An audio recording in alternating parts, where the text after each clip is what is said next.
ছাত্রলীগকে নিষিদ্ধ করা হয়েছে, কি জন্য নিষিদ্ধ করা হয়েছে, কেন নিষিদ্ধ করা খোঁজা করা হয়নি, কেন করা হয়নি? কারণ ছাত্রলীগ আবার ফিরবে। যদি আইন উপদেষ্টার ক্ষেত্রে বলবো উনি একদম ব্যর্থ। আমরা এখানে মূলত আসছি ফ্যাসিস্ট হাসিনা সরকার বিগত 15-16 বছর হলো বাংলাদেশের সাধারণ নিরীহ মানুষের ওপর যেভাবে অন্যায় অত্যাচার, গুম, খুন, ধর্ষণ থেকে শুরু করে এমন কোনো অপকর্ম নেই যে তারা করেনি। 24-এর আন্দোলনে এসেও 2000 ছাত্র জনতাকে এই ফ্যাসিস্ট হাসিনা সরকার খুন করেছেন। কিন্তু আমরা বর্তমান সময়ে এসে যে বিপ্লবী সরকার গঠন করেছিলাম সেই সরকারের মধ্যে কোনোভাবে কোনো ধরনের দিক খুঁজে পাচ্ছে না যে এই সরকার আমাদের যথার্থ বিচার দেবে এবং বিচার প্রয়োগের মাধ্যমে ফ্যাসিস্ট হাসিনা সরকারকে অবাঞ্ছিত ঘোষণা করবে এবং আওয়ামী লীগকে নিষিদ্ধ করবে। এরকম কোনো কিছুই দেখছি না। আমরা সামনে যেটা দেখছি সেটা দেখে মনে হচ্ছে এটা একটা হাস্যকর ঘটনা মাত্র, এটা প্রহসন মাত্র, প্রহসন ছাড়া অন্য কিছু না। বিচারের নামে আপনার বলেন যে ডেভিল হান্ট বলে, সেটা বলে ধরে নিয়ে যায়।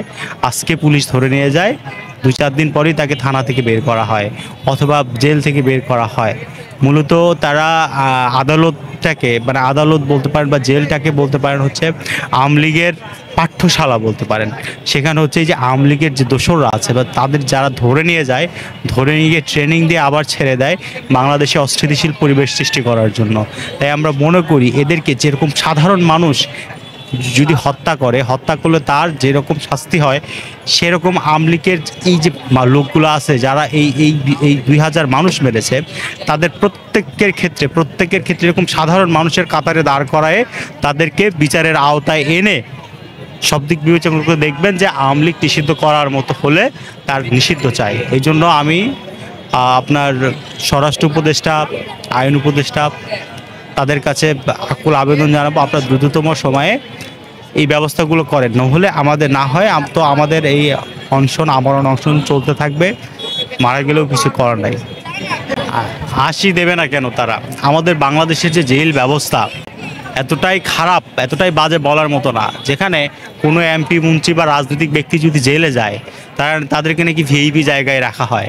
তাদের চিকিৎসা করার ক্ষেত্রেও দেখবেন ভিআইপি জায়গায় নেওয়া হচ্ছে, এসির মধ্যে রাখা হচ্ছে। তো ওরা শ্বশুর বাড়ি গেছে, ওরা বর্তমানে শ্বশুর বাড়ি আছে, ওরা কোনো জেলখানার মধ্যে যায়। অর্থাৎ সাধারণ জনতা যে কষ্টগুলো জেলখানায় উপভোগ করে তারা সেই জিনিসগুলো ভোগ করতেছে। তো তারা হাসবে নাকি? প্রথমে হয়তো 2-1 দিন তাদের খারাপ লেগেছে, নিজের পরিবারকে ছাড়া আসে, কিন্তু যখন দেখতেছে সব কিছু অ্যাভেলেবল, জেলে থেকেও তো কোনো ইয়ে নাই, এই কারণে তাদের মুখ হাস্যোজ্জ্বল তো দেখাই যাবে, তাদের কোনো কিছু হবে না। তারা এবং এই ভরসায় আছে যে আবার আওয়ামী লীগ ফিরবে। হ্যাঁ, এরকমভাবে আপ্যায়ন করলে তো তারা ফিরবেই, তাদের কিছুই হবে না। তারা মানুষ হত্যা করলে ওই যে রাজনৈতিক মামলা হিসেবে তারা চালিয়ে দেবে, যেটা রাজনৈতিক মামলা, কিচ্ছুই হবে না।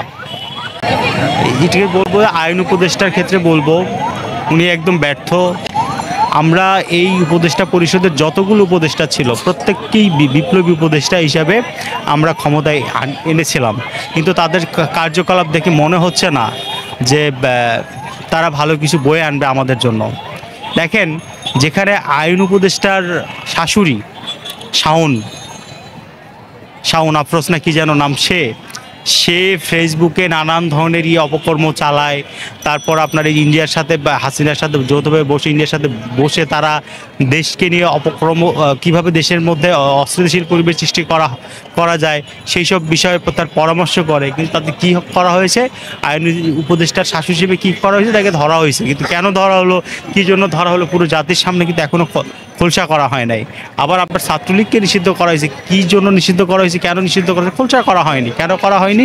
কারণ ছাত্রলীগ আবার ফিরবে। যদি বলতো যে গণহত্যার দায়ে ছাত্রলীগকে নিষিদ্ধ করা হয়েছে তাহলে কিন্তু তাদের ফেরার সম্ভাবনা খুবই কম ছিল, কিন্তু স্পেসিফিক কোনো কারণ ছাড়াই ছাত্রলীগকে নিষিদ্ধ করা হয়েছে, কোনো দায়ভার তাদের নাই, এমনি নিষিদ্ধ করা হয়েছে। যেরকম আপনার আওয়ামী লীগ সরকার নিষিদ্ধ করেছিল জামায়াত ইসলামকে, নিষিদ্ধ করেছিল জামায়াত ইসলাম, হ্যাঁ, কিন্তু জামায়াত ইসলাম কিন্তু ঠিকই তাদের কার্যক্রম চালাচ্ছে।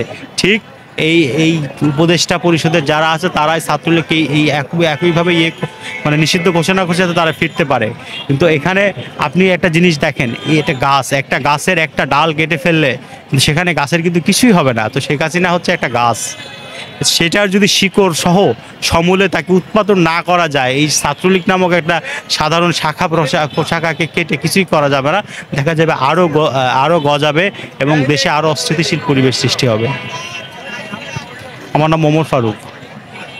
ঢাকা বিশ্ববিদ্যালয়ের স্টুডেন্ট, ট্রিপলি ডিপার্টমেন্টের। আর আমি আবাসিক স্টুডেন্ট হিসেবে ফজলুল হক মুসলিম হলে আছে।